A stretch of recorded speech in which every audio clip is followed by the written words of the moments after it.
Good day, folks. This is Greg Judy at Green Pastures Farm. Today I am with Marisa, and we are at the field day here at, what was the town we're here? Fort Kent. Fort Kent.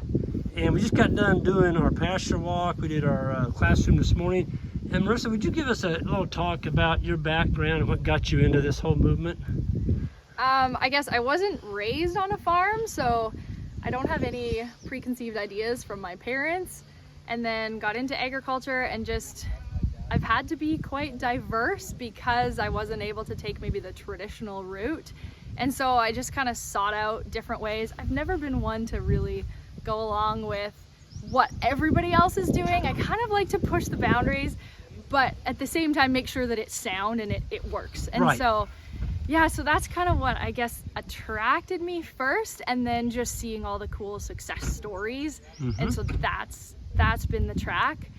And then as far as my own personal background in agriculture, I did marry a rancher, but then the succession plan didn't work. So we decided to go on our own, and that was a good choice. We still wanted to be farmers, but we lived in town.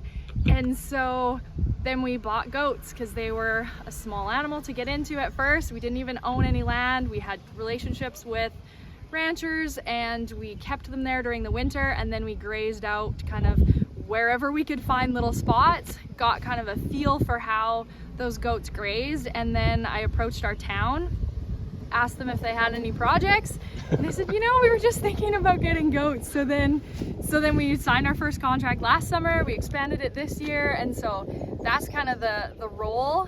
And then we did buy a little farm, and I'm really excited just to kind of dig in and do some cool things with the land. Yep. I also teach at Lakeland College, and I'm the faculty advisor for our student managed farm team that has the extensive grazing commercial beef team. Okay. And so it just means that we're trying to be out 365 days of the year. So we're trying to improve grazing management for the summer and to extend those grazing days, hopefully eventually stockpile, have some drought resistant varieties and kind of time.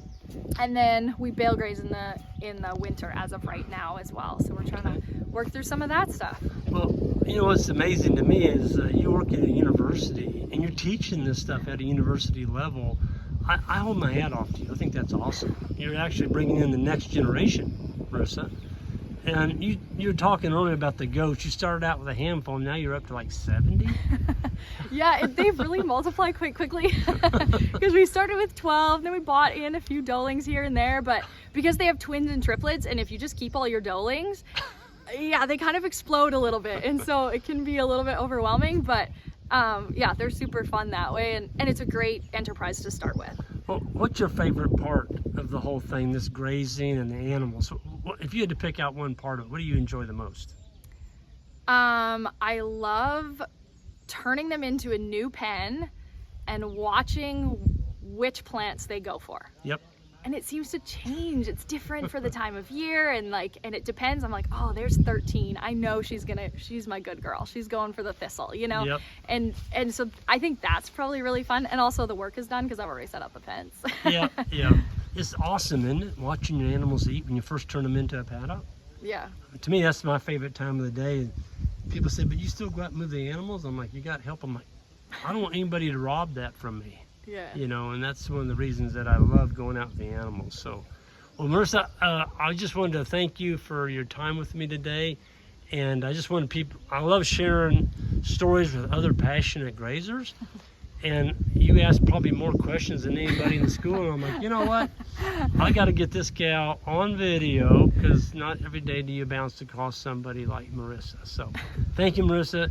I wish you and your better half the best of grazing in your future. And thanks for your interview. Thank you. All right, folks. We'll see you all down the road, and hit that subscribe button way out. We'll see you next time.